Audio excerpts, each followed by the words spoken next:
We are live. Hello! Welcome back to High on History. It's Tuesday night. Woo! And oh my God, the rabbit hole we went down. Oh, okay. So, we've had a couple of weeks off of our day job for the holidays, and that means we've had time galore. So much. And so we didn't wind up staying with. Yes, we are covering Gobekli Tepe today. Yes, we are. But you know, that was a rabbit hole. It led us to asking questions, and those questions led to more questions. We went deep. We're going to go all the way back to actually, we're going to go all the way back to a woman named Aldi, I think she is named. Oh, yeah, Artie. We're going all the way back to Artie, just briefly, I swear.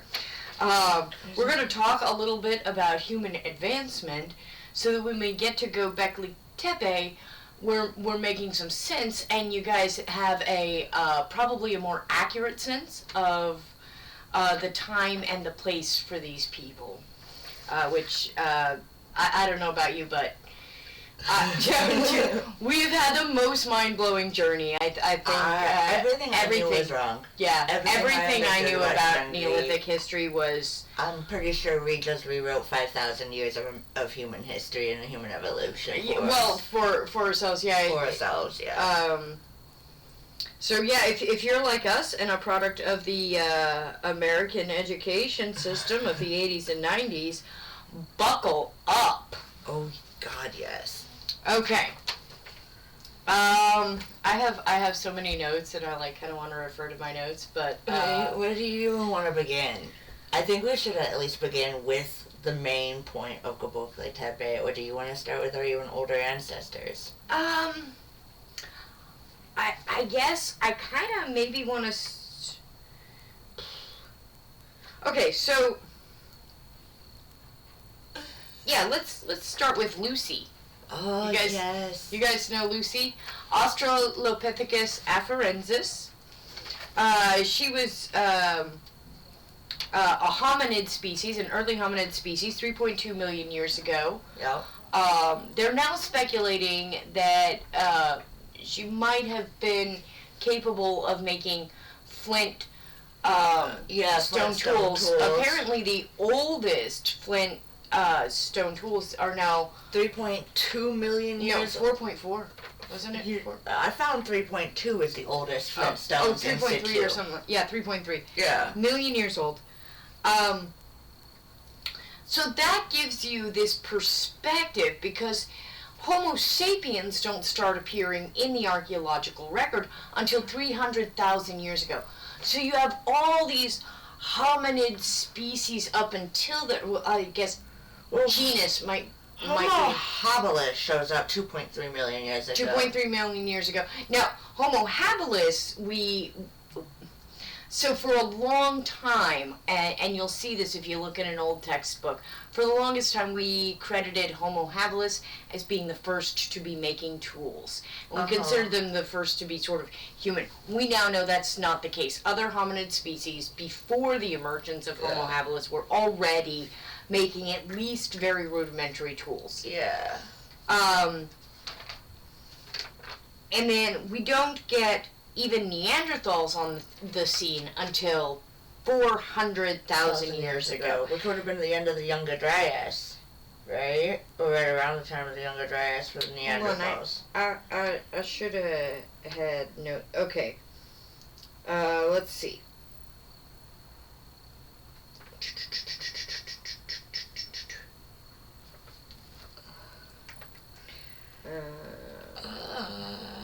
We're gonna hit Google real quick since we're in a silence.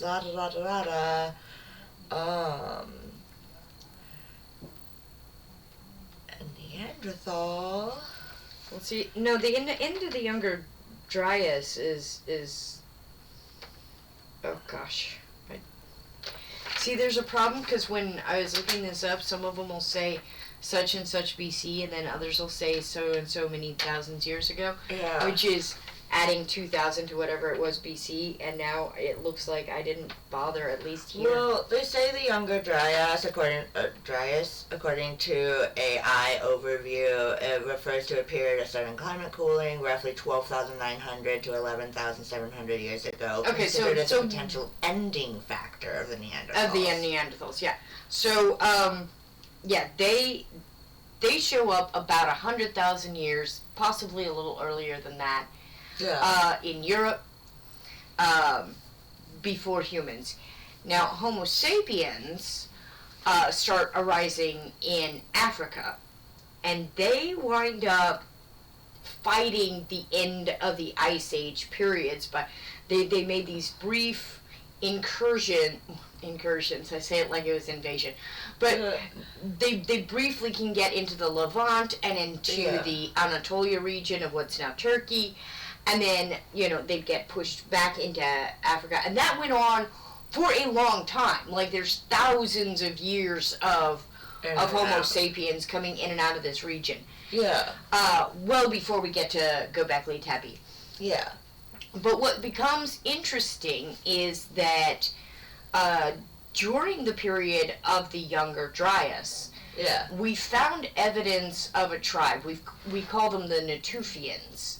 Okay. And by the time we get to the Natufians, who thrived during the Younger Dryas, and actually, from what I was reading, it said that the Younger Dryas ended, and then when I was looking at, when was the last evidence of the Natufians, it was about 100 years later. Oh, so the end of the Younger Dryas may have also been the end of the Natufians. At least that's how it appeared. We are amateurs.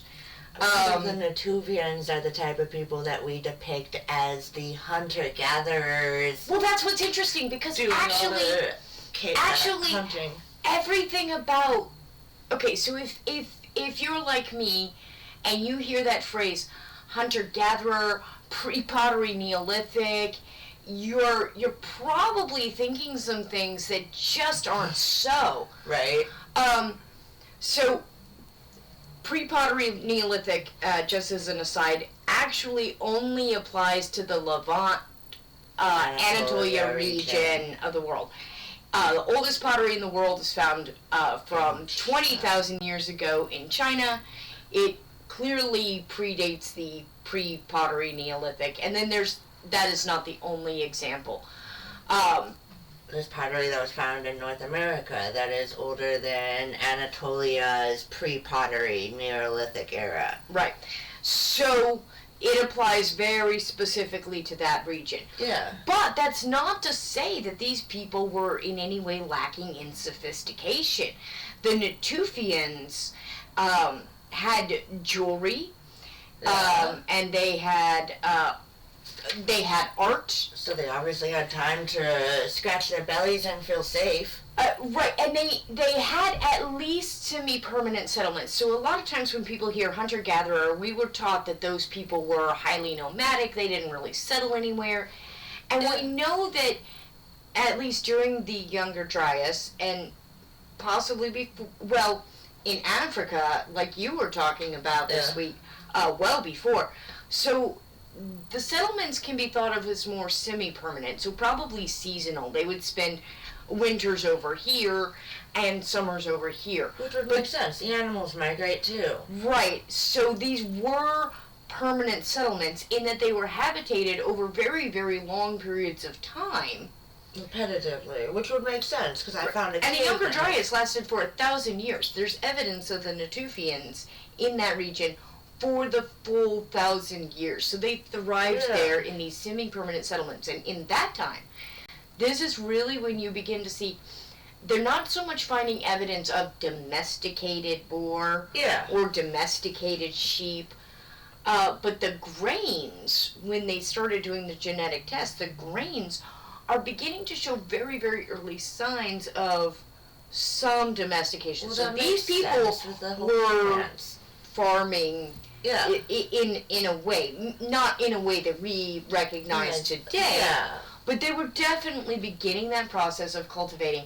Wow. And then Early plant genetics. Goats are just very easy to... I don't know if you've ever met goats. I love goats. Goats are good. You know, by the time we get to Gobekli Tepe, Yeah. Which is... Hold on, this is the wrong sheet of notes. Here we go. So, 9,500 BCE. That's 11,500 years ago. But by the time we get to Gobekli Tepe, now there's no evidence of domestication here either, of the animals, but there is evidence that they were really starting to kind of maybe manage some of the goats or sheep in the area a little bit better. There's genetic stuff that they can do to look at the domestication, but we can't think of domestication as being like, oh, bam, this generation domesticated goats and this generation didn't have them. No. That obviously took thousands, because a wild animal does not trust a human right away. It takes time to. Well, it takes. Come on. It takes. It takes generations for. And their bone structure. So the bone structures of domesticated animals is one way that we tell whether an animal was domesticated or not. Right. But like that change of itself is gonna take a really long time. Of course. So there's some evidence that there was at least some limited managing. Yeah. And certainly they knew where the livestock was. In addition, they had elaborate carvings of boar and gazelle and birds and all sorts of vultures. Yeah, the very famous vulture stone, which just prominently has a vulture.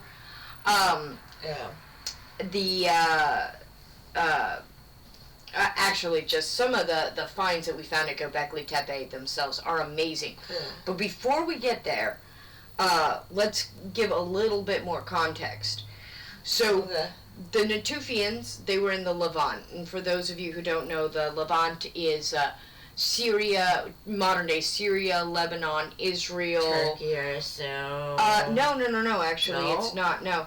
But Jordan and the Palestinian territories.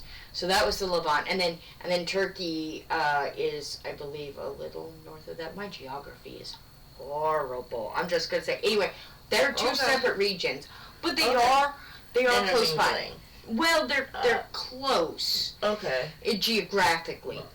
So the Natufians seem to die out, and then it's really shortly afterwards that we see several sites come up around Gobekli Tepe. So it's important to understand that here in this Anatolia, we're going to be here again and again. This area is so rich in history. We're going to go there for Darin Kuyu. We're going to go there for Cappadocia.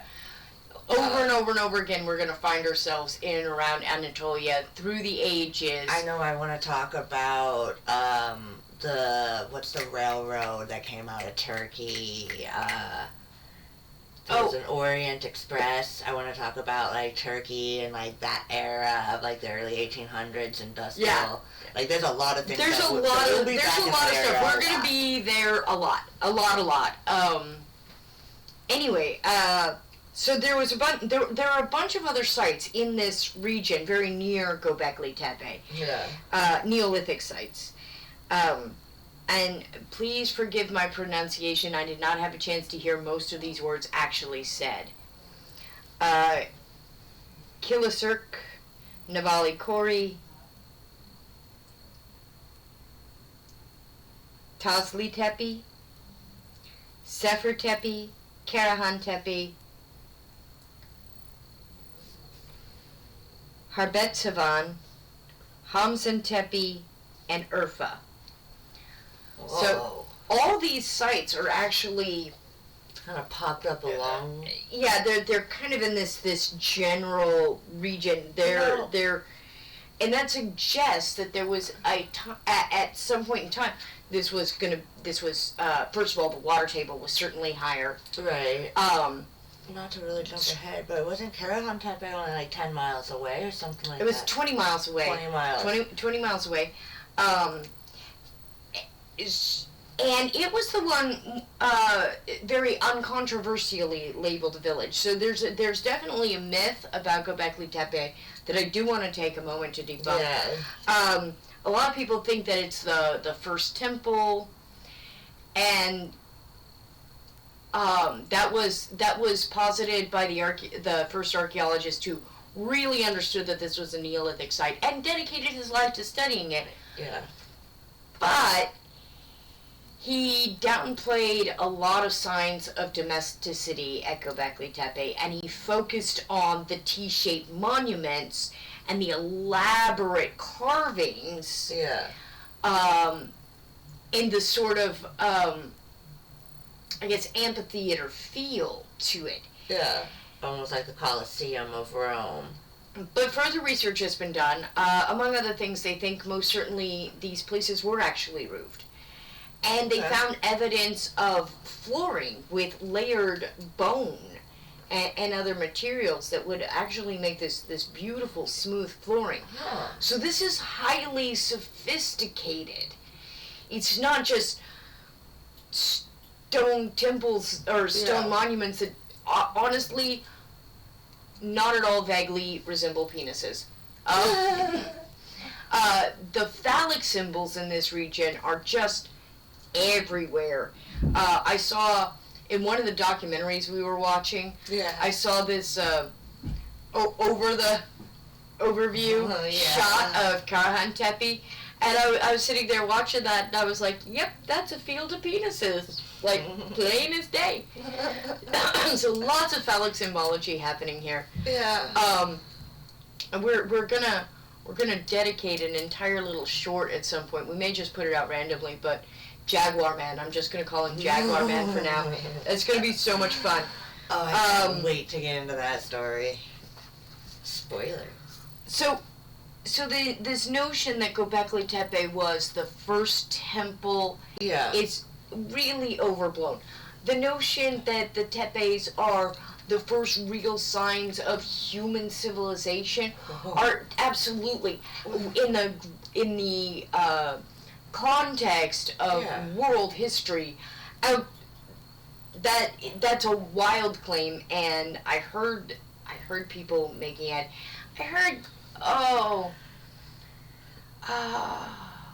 I do want to say this to all the viewers. I'm one of those people. I love a good myth. I love a good fantasy. I think love a good conspiracy theory. I do. That's kind of what got us into this.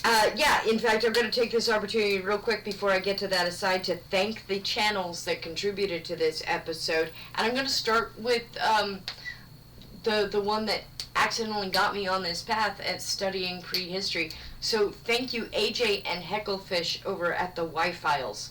Because that oh my god, that was a wonderful episode. However, for much more historical accuracy, I'd like to thank the Archaeologist Laboratory, the Prehistory Guys, and History Time for deeply and carefully correcting prehistory for me. Because there's no room in this tale, and there's no need in this tale for the Anunnaki or aliens or any of that, or the Dark Watchers or whatever. Even with the African history research that I've been doing, sure, aliens could definitely totally be a possibility. Did they build half these monoliths? Did they build these ancient civilizations? No. No, absolutely not. No, humans This built this rewrote stuff. everything I know. And there's no need or even room for It's a great fun story. Atlantis and Lemuria and stuff. It is a great story. It's a wonderful story. It sparks the imagination. It makes us wonder what's possible. But when you start looking at the archaeological records and you're finding evidence of cave fires that are more than 1 million years old. I think I found one at 1.4 million. Yeah. That's the oldest evidence of one. It really deepens your understanding, of what we have actually found. These are not unknown gaps in our history. We actually do know in a lot of places what was going on and exactly Well, not exactly, but you know, we have evidence of human advancement in a progression through history, and yes, it follows a logical progression. Even I love the artifacts out of time stuff too. That was always fun.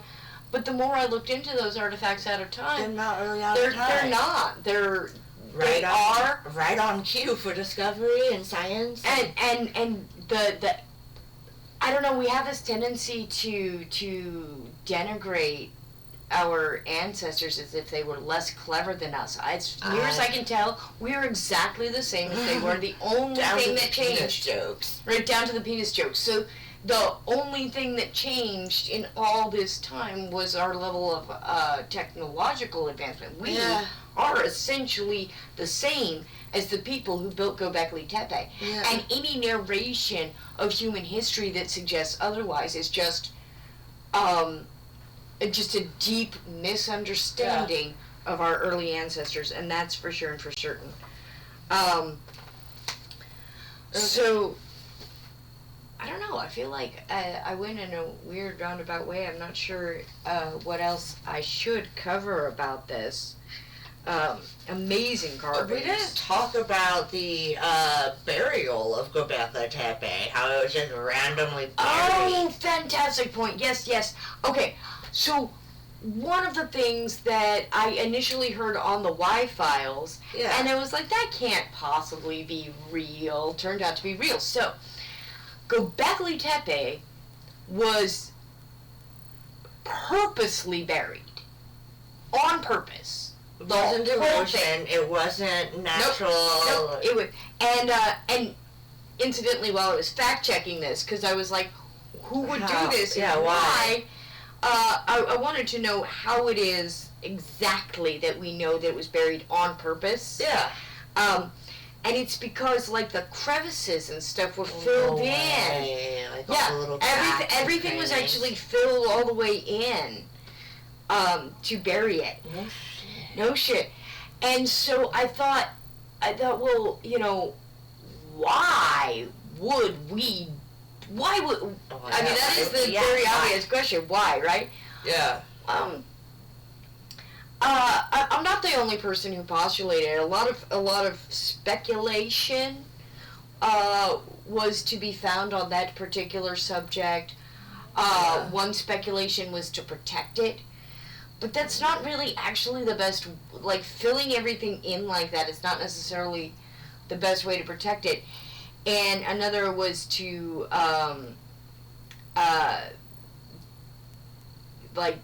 maybe keep it from marauders or looters.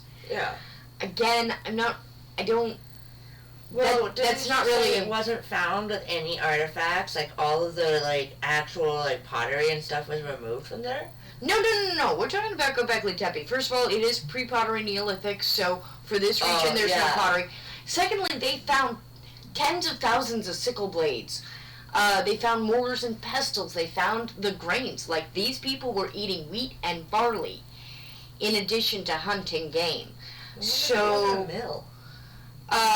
Not here, but there's evidence of kind of semi-early milling in a nearby site whose details I no longer remember because, man, we just went down so many rabbit holes. So no, they're not at the milling stage yet. Okay. But yeah, no, they buried it completely. And as I got looking into this, there's later evidence in history. I didn't look up the details of this specifically again after hearing it in the documentary I was watching. So I'm not going to give a bunch of details. But there were later periods and other sites that they had also found had been deliberately buried. And when I found that out, I realized that there's really not the need for wild speculation about this actually probably is just overblown. Because it's likely that these people sort of closed these sites when they were done with them. When they were actually done, they might have sort of ritually closed the site. They didn't have dynamite like we do to blow up a building. So they might have... That's a good point. They really didn't. Right, so there's evidence that when we would move on from some places, we would bury them. I assume so that to send them back to the earth, and it makes a lot of sense. In this case, this stuff was made of stone, and it just stayed. So, when the people decided to leave, they were right. But this site was occupied again or used at the very least, also for about 1,000 years of human history. Oh wow! And then at 8,000 BC, they just buried it. Would bury it and walk away. What was going on in 8,000 BC? I wonder that made them do that. I don't know. That is a very good question. I did not get that far. That's another rabbit hole. That is a whole other rabbit hole. So, my plan is to and Jordan and I split up some continents and regions today, so that we're gonna hit some Neolithic history all over the world, and then at various times. I mean, we may skip around, but we're gonna do Stone Age, Iron Age, Copper Age, Bronze Age. We're gonna go through all of it, and not just sticking to Anatolia and the Levant, but also covering Africa and Asia, what's now Mongolia and China and Japan, the Polynesian Islands, Australia, North America, South America. We're gonna the world. Look all over the world and do our best to connect and weave you guys a story of human advancement, kind of from Lucy on. You know? I mean, I found skeletal remains older than Lucy. Yeah, there was. Oh, yeah, we didn't get to her. But for those of you who might be interested, in 1994, in the Aramis region of Ethiopia, we found a hominid woman we have now named Ardi. The designation is Ardipithecus ramidus, and she was 4.4 million years old. Wow. So she is a full 1.2 million years older than Lucy. And so that is the earliest hominid we've found so far. Yeah, even with finding the Kenyanthropus people, they're 3.5 million years old, making them older than Lucy. Yeah. So our record of what hominids are and how long we've been here and how advanced we were. Right. 12,000 years ago. Oh, yeah. By the time we get to Gobekli Tepe, we have jewelry, we have clothes, we have song, we have dance. We have culture. We have culture. We have a shared narrative, cultural story, and I think we'll get into that when we cover Leopard Guy and kind of the significance of him. Right. Which is both wildly funny and also incredibly revealing of our human story. And so I'm super looking forward to doing that. We're just going to do that kind of as a short, I think. I think we should do Jaguar Guy as a short, and then really join me next week for African history, and we're going to really kind of touch on the ancient sites of Lamekwe, as well as Wonderwork Cave, Adam's Calendar. I found some really cool things as we were talking about Paleolithic and Neolithic hominids. I will definitely be talking about a lot of the tool sites that we discovered. I found some amazing discoveries of artifacts that literally, I mean, I was interested in African history because we didn't really. I have an American education. We don't. Yeah, we're definitely products of the American colonial education Africa. system. I only know about the slave trade, really. Right. And I wanted to know more. I was like, what's really going on in Africa? I knew about Egypt. Right. But the stuff I discovered, I mean, oh my god. And I get to talk about dinosaurs. Oh my gosh! Oh my gosh! Definitely join us next week as we talk about dinosaurs and pyramids. Ooh! Thank you so much for being here. Make sure you hit like, subscribe, and share with all your friends in case they are super interested in going down historical rabbit holes. And as always, Live long and prosper. Bye.